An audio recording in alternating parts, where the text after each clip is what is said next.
خدا کا وعدہ ہے کہ جو کوئی اس کے سامنے اپنے گناہوں کا اقرار کر کے یسوع مسیح پہ ایمان لائے گا، خدا اس کو مردوں میں سے جی اٹھائے گا۔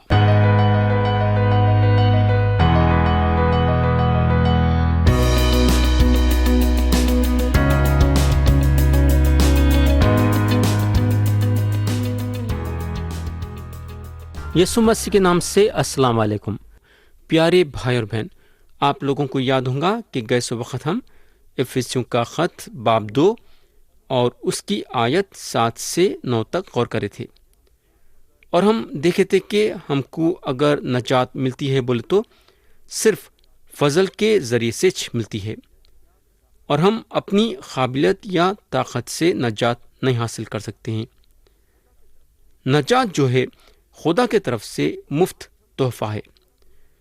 آج ہم کلام کے نئے حصے پہ آئیں گے اور پڑھیں گے افسیوں کے نام پولس رسول کا خط باب 2 اور اس کی آیت 10۔ یہاں پولس بولتے ہیں، کیونکہ ہم اسی کی کاریگری ہیں اور مسیح یسوع میں ان نیک اعمال کے واسطے مخلوق ہوئے ہیں جن کو خدا نے پہلے سے ہمارے کرنے کے لیے تیار کیا تھا۔ تو یہاں جو ہے پولس ایک زبردست بات بولتے ہیں، انہوں بولتے ہیں ہم اسی کی کاریگری ہیں، یعنی کہ خدا ہم کو بنایا، ہم کو نئے سرے سے پیدا کرا۔ کیسا پیدا کرا؟ یسوع مسیح کے ذریعے سے۔ تو یہاں ہم سب خاص طور سے یہ بات جاننا ہے کہ آج ہم مسیح پہ ایمان لائے ہیں اور نئے سرے سے پیدا ہوئے ہیں بولے تو صرف خدا کے ذریعے سے۔ پولس یہاں صاف صاف ظاہر کرتے ہیں کہ ہم اس کے کاریگری ہیں۔ کیا ظاہر کر رہے ہیں انہوں؟ ہم اس کے کاریگری ہیں۔ مگر اب سوال یہ پیدا ہوتا ہے کہ خدا ہم کو یسوع مسیح میں کیوں بنایا؟ خدا اس لیے مسیح میں ہم کو بنایا تاکہ ہم نیک کاما کرے ویسا۔ کئی لوگاں یہ دنیا میں ہیں جو نیک کاما کر رہے ہیں تاکہ نجات پائے ویسا، مگر ان کو یہ معلوم ہونا چاہیے کہ ان کے نیک کام کرنے سے خدا ان لوگوں کو نجات نہیں دیتا ہے۔ نیک کاما کرنے کے لیے یہ شک کی بات نہیں ہے کہ خدا ان کو یا دنیا میں اجر دے گا، برکت دے گا، مگر ان لوگوں کے گناہ معاف کرنے والا نہیں ہے۔ ان کو ہمیشہ کی زندگی خدا جو ہے دینے والا نہیں ہے ان کے اچھے کام کے ذریعے سے۔ اگر وہ لوگ چاہتے ہیں کہ ان کے گناہ معاف ہونا، اگر ان لوگ چاہتے ہیں کہ ہمیشہ کی زندگی ملنا، تو ان لوگوں کو یسوع مسیح پہ ایمان لانا پڑے گا۔ تو خدا کو پہلے نیک کاموں کی ضرورت نہیں ہے۔ نیک کام مسیح پہ ایمان لانے کے بعد کرنا چاہیے۔ خدا ہم کو مسیح میں چنا نیک کام کرنے کے لیے۔ تو جب تک ہم یہ زمین پہ زندہ ہیں تو ہمارے کاماں ایسے رہنا چاہیے کہ ہمارے کاموں کے ذریعے سے خدا کا جلال نظر آنا چاہیے، یعنی کہ ہم ایسے ایسے کاماں کرنا تاکہ لوگ ہم کو دیکھ کے خدا کی بڑائی کریں، جس کے ذریعے سے خدا کا جلال ظاہر ہوئے ویسا۔ آج اگر ہم ہمارے زندگی میں دیکھیں گے تو یہ بات کی کمی ضرور ہمارے زندگی میں ہے۔ ہم بولتے ہیں کہ ہم یسوع مسیح پہ ایمان لائے ہیں، مگر ہمارے بات چیت کا ڈھنگ نہیں بدلا ہے، ہمارے اٹھنے بیٹھنے کا ڈھنگ نہیں بدلا ہے، ہمارے چال چلن کا ڈھنگ جیسا بدلنا چاہیے نہیں بدلا ہے، اور اس کی وجہ یہ ہے کہ ہم اپنے آپ کو پوری طرح سے خدا کے حوالے نہیں کرے ہیں۔ یہ ہوگا اب ہم خدا کے ہیکل کے حیثیت سے کلیسیا کے بنائے جانے کے طریقے پہ آئیں گے۔ ہم پڑھیں گے آیت 11 اور 12۔ یہاں پولس بولتے ہیں، پس یاد کرو کہ تم جو جسم کے روح سے غیر قوم والے ہو، اور وہ لوگ جو جسم میں ہاتھ سے کیے ہوئے ختنے کے سبب مختون کہلاتے ہیں، تم کو نامختون کہتے ہیں۔ اگلے زمانے میں مسیح سے جدا اور اسرائیل کی سلطنت سے خارج اور وعدے کے عہدوں سے ناواقف اور نا امید اور دنیا میں خدا سے علیحدہ تھے۔ میرے بھائی اور بہن، افسیوں کی کلیسیا زیادہ تر غیر قوم والوں میں سے تھی، یعنی کہ وہ کلیسیا میں زیادہ تر لوگ غیر قوم سے آئے ہوئے تھے جو یسوع مسیح پہ ایمان لائے تھے۔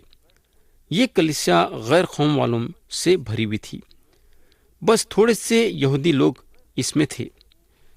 غیر قوم کے لوگوں کو نامختون بلایا جاتا تھا اور یہودیاں غیر قوم والوں کو نامختون کے حیثیت سے بلاتے تھے۔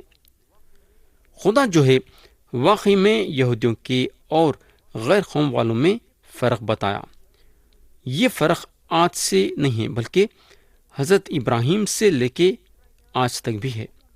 اسرائیلیاں قوموں میں ایک خاص جگہ قائم کری۔ پیارے بھائی اور بہن، یہ 2 آیتوں میں غیر قوم والوں کے بارے میں بتایا گیا ہے، ان کے نا امیدی کے بارے میں، اور یہاں ہم کو گنہگاروں کی ایک تصویر ملتی ہے۔ تو یہاں جو لفظ پولس نکالے ہیں وہ ہے مسیح سے جدا۔ تو یہ گمراہ آدمی کی ایک صحیح تصویر ہے۔ گمراہ ہونے کا مطلب یہ ہے کہ مسیح سے جدا یہ ہوگا۔ اب دوسرا لفظ جو پولس یہاں نکالتے ہیں وہ ہے اسرائیل کی سلطنت سے خارج۔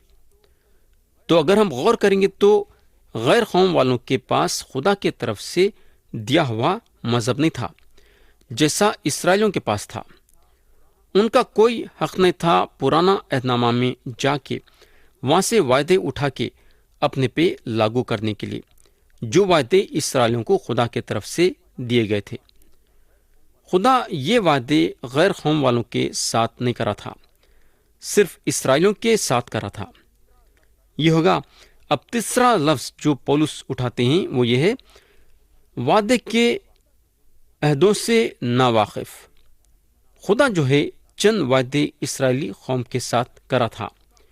جو عہد خدا اسرائیلیوں کے ساتھ باندھا تھا آج بھی وہ لاگو ہوتا ہے، مگر غیر قوم والوں کا کوئی حق نہیں یہ وعدوں کا استعمال کرنے کے لیے۔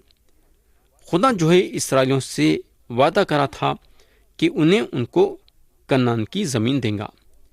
تو یہ وعدہ اسرائیلیوں کے لیے تھا اور غیر قوم والوں کے لیے نہیں تھا۔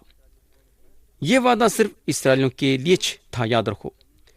پوری طریقے سے یہ زمین ان کو ایک دن ملیں گی، مگر خدا کے شرطوں پہ یہ زمین ملیں گی اور اسرائیلیوں کے خود کے شرطوں سے نہیں۔ یہ ہوگا۔ اور ایک لفظ جو یہاں پولس رسول لیتے ہیں وہ ہے اور نا امید۔ آج اگر ہم ہماری نظر مذہبوں کی طرف اٹھا کے دیکھیں گے تو ہم علانیہ محسوس کریں گے کہ ان لوگوں کے پاس مذہب تو ہے مگر یہ لوگوں کے پاس امید نہیں ہے۔ ان لوگوں مردوں میں سے جی اٹھنے کا وعدہ نہیں کر سکتے ہیں۔ کوئی بھی مذہب یہ بات نہیں بتاتی ہے کہ انسان مرنے کے بعد مردوں میں سے جی اٹھیں گا۔ صرف مسیحیت میں یہ بات ہم کو نظر آئیں گی، کیونکہ یسوع مسیح اپنی جان صلیب پہ دینے کے بعد تیسرے دن مردوں میں سے جی اٹھے۔ خدا کا وعدہ ہے کہ جو کوئی اس کے سامنے اپنے گناہوں کا اقرار کر کے یسوع مسیح پہ ایمان لائے گا، خدا اس کو مردوں میں سے جی اٹھائے گا۔ تو آج مسیحی لوگوں کی یہ ایک بہت بڑی امید ہے، لیکن غیر قوم والوں کے پاس یہ امید نہیں ہے۔ اس کے علاوہ غیر قوم والے یہ بھی نہیں بتا سکتے ہیں کہ مرنے کے بعد کیا ہوگا۔ لیکن اگر ہم مسیحی زندگی میں دیکھیں گے تو یہ ایک بہت بڑی امید ہے، کیونکہ مسیح کا ہمارے لیے ایک بہت بڑا وعدہ ہے۔ تو نا امید جو ہے غیر قوم والوں کی ایک بہت بڑی پریشانی تھی اور ہے۔ ایک گمراہ آدمی کے لیے اس وقت کی زندگی زیادہ اہمیت رکھتی ہے اور کبھی عیاشی کرنے سے چوکتا نہیں ہے، تو اس کی نا امید اور بھی زیادہ بڑھ جاتی ہے۔ یہ ہوگا۔ اور ایک لفظ جو پولس یہاں نکالتے ہیں وہ ہے دنیا میں خدا سے علیحدہ تھے۔ پیارے بھائی اور بہن، اس کا مطلب یہ نہیں سمجھنا کہ خدا اپنے آپ کو آدمی سے الگ کر لیا ہے، بلکہ آدمی اپنے آپ کو خدا سے الگ کر لیا ہے۔ خدا آدمی کو آدمی کی مرضی دیا، اور کیونکہ آدمی کے پاس اپنی خود کی مرضی ہے تو انہیں اپنے آپ کو خدا سے الگ کر لیا۔ آدمی اندھیرے میں ہے، مگر افسوس کی بات یہ ہے کہ آدمی اپنے بارے میں یہ سمجھتا ہے کہ انہیں روشنی میں ہے۔ دل میں دنیا بھر کی کڑواہٹ رکھ لیتے ہوئے آدمی کیسا سوچ سکتا ہے کہ انہیں روشنی میں ہے؟ سوچنے کی بات ہے۔ انہیں اندھیرے میں ہے، مگر سوچتا ضرور ہے کہ انہیں روشنی میں ہے۔ تو پیارے بھائی اور بہن، غیر قوم والوں کے لیے کوئی امید نہیں ہے، کیونکہ انہیں خدا کے بتائے ہوئے راہوں پہ نہیں چل رہا ہے۔ تو ایک عجیب سی حالت ہے جو پولس یہاں بتاتے ہیں، مگر اگلے آیت میں انہوں ایک بہترین بات بولتے ہیں۔ اگر ہم آیت 13 پڑھیں گے تو یہاں پولس بولتے ہیں، مگر تم جو پہلے دور تھے اب مسیح یسوع میں مسیح کے خون کے سبب سے نزدیک ہو گئے ہو۔ میرے بھائی اور بہن، یہودیوں کے ہیکل میں غیر قوم والوں کے لیے ایک جگہ مقرر تھی۔ ان لوگ وہ جگہ پہ کھڑے ہو سکتے تھے۔ ہیکل میں ایک حصہ غیر قوم والوں کے لیے بھی تھا، اور غیر قوم والے ہیکل کے وہ حصے میں کھڑے ہوتے تھے۔ ان لوگوں کو آنے کی اجازت تھی، مگر ان لوگوں کی جگہ بہت ہی دور تھی۔ لیکن اب غیر قوم والوں کے لیے جو یسوع مسیح پہ ایمان لائے ہیں، ہر چیز بدل گئی ہے۔ ان لوگ بغیر یسوع مسیح کے تھے، لیکن اب ان لوگ مسیح میں ہیں۔ یہ جو دور تھی، یعنی کہ غیر قوم والے جو خدا سے دور تھے، اب قریب ہو گئے ہیں، یعنی کہ وہ دوری ہٹا دی گئی ہے، اور یہ دوری یسوع مسیح کے خون بہانے کے ذریعے سے ہٹائی گئی ہے۔ یسوع مسیح صرف یہودیوں کے لیے نہیں بلکہ سارے دنیا والوں کے لیے، یعنی کہ دنیا کے کونے کونے میں بسے ہوئے لوگوں کے لیے صلیب پہ اپنا پاک خون بہائے اور اپنی جان دے کے ہر ایک انسان کے ہر ایک گناہ کی پوری قیمت چکائے۔ خدا کا وعدہ ہے کہ جو کوئی بھی، چاہے وہ یہودی رہو یا غیر قوم کا رہو، جو کوئی بھی اس کے سامنے جو ہے اپنے گناہوں کا اقرار کر کے یسوع مسیح پہ ایمان لائیں گا، خدا اس کے سارے گناہوں کو معاف کر دیں گا اور اس کو ہمیشہ کی زندگی دیں گا۔ ہمیشہ کی زندگی دینے کا مطلب ہے کہ آدمی خدا کے ساتھ جنت میں ہمیشہ ہمیشہ کے لیے رہیں گا۔ تو غیر قوم والے جو خدا سے دور تھے، خدا کے قریب ہو گئے ہیں۔ غیر قوم والوں کو پورا موقع ہے خدا کے قریب ہونے کا۔ تو آج اگر آدمی خدا کے قریب ہوا ہے بولے تو اپنی قابلیت سے نہیں، بلکہ یسوع مسیح کی طاقت سے اور ان کے خون بہانے کے ذریعے سے۔ آیت 14 سے 17 میں پولس بولتے ہیں، کیونکہ وہی ہماری صلح ہے جس نے دونوں کو ایک کر لیا اور جدا کی دیوار کو جو بیچ میں تھی ڈھا دیا، چنانچہ اس نے اپنے جسم کے ذریعے سے دشمنی، یعنی وہ شریعت جس کے حکم ضابطوں کے طور پر تھے، موقوف کر دی، تاکہ دونوں سے اپنے آپ میں ایک نیا انسان پیدا کر کے صلح کرا دے، اور صلیب پر دشمنی کو مٹا کر اور اس کے سبب سے دونوں کو ایک تن بنا کر خدا سے ملائے، اور اس نے آ کر تمہیں جو دور تھے اور انہیں جو نزدیک تھے دونوں کو صلح کی خوشخبری دی۔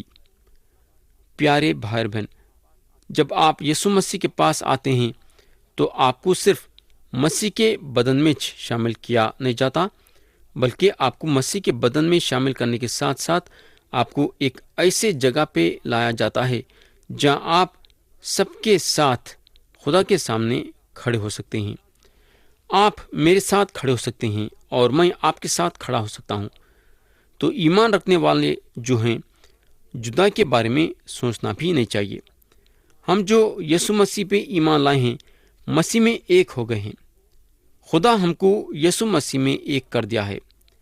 ایک زمانہ تھا کہ ہم خدا سے جدا ہو کے اور مسیح سے دور ہو گئے تھے، اور جدائی جو ہے ہم کو خدا کے ساتھ رشتہ توڑ دی۔ ہم جو خدا کے دشمن تھے میرے بھائی اب دوست ہیں، کیونکہ مسیح میں ہم ایک ہیں۔ آپ یسوع مسیح پہ ایمان لانے کے بعد خدا کے بیٹے اور بیٹیاں بن جاتے ہیں اور آپ کی جگہ جنت میں رہتی ہے۔ تو اس کا مطلب یہ ہے کہ اب ہم کو خدا میں اطمینان ہے اور ایک دوسرے کے ساتھ امن اور چین کے ساتھ رہنا ہے۔ خدا کا جو میل ملاپ کا کام ہے وہ پورا ہو گیا ہے۔ خدا اب تیار ہے آپ کو قبول کرنے کے لیے، اگر آپ اس کے پاس آنے کے لیے تیار ہیں تو۔ یسوع مسیح کے ذریعے سے خدا جو ہے دنیا کے ساتھ میل ملاپ کر لیا۔ میل ملاپ کا پیغام اب ہر ایک کے لیے ہے، اور پولس اس بارے میں اپنے خط میں بہترین طریقے سے لکھتے ہیں۔ اگر ہم کرنتیوں کے نام پولس رسول کا دوسرا خط باب 5 اور اس کی آیت 20 پڑھیں گے تو لکھا ہوا ہے، پس ہم مسیح کے ایلچی ہیں، گویا ہمارے وسیلے سے خدا التماس کرتا ہے، ہم مسیح کی طرف سے منت کرتے ہیں کہ خدا سے میل ملاپ کر لو۔ اگر آپ خدا کے ساتھ میل ملاپ کر لیں گے تو آپ ایک نئے بدن میں لائے جائیں گے، یعنی کہ ایمان رکھنے والوں کے بدن میں۔ ہم سب ایک نئے آدمی بنائے گئے ہیں، اور ہم ایک دوسروں کے ساتھ امن اور چین کے ساتھ رہنا ضروری ہے۔ پیارے بھائی اور بہن، کلام کے یہ حصے میں مسیح پہ زور دیا گیا ہے۔ انہوں صرف اپنے صلیبی موت کے ذریعے سے امن اور چین نہیں قائم کرے، بلکہ صلیبی موت کے ذریعے سے امن اور چین قائم کرنے کے ساتھ ساتھ جو ان پہ ایمان لاتے ہیں انہوں اس انسان کو اپنے میں ایک کر لیتے ہیں اور اس کو ایک نیا انسان بنا دیتے ہیں۔ تو یا میں پیغام کو روکنا چاہوں گا اور آتے سے وقت ہم پھر سے پیغام میں آگے بڑھیں گے۔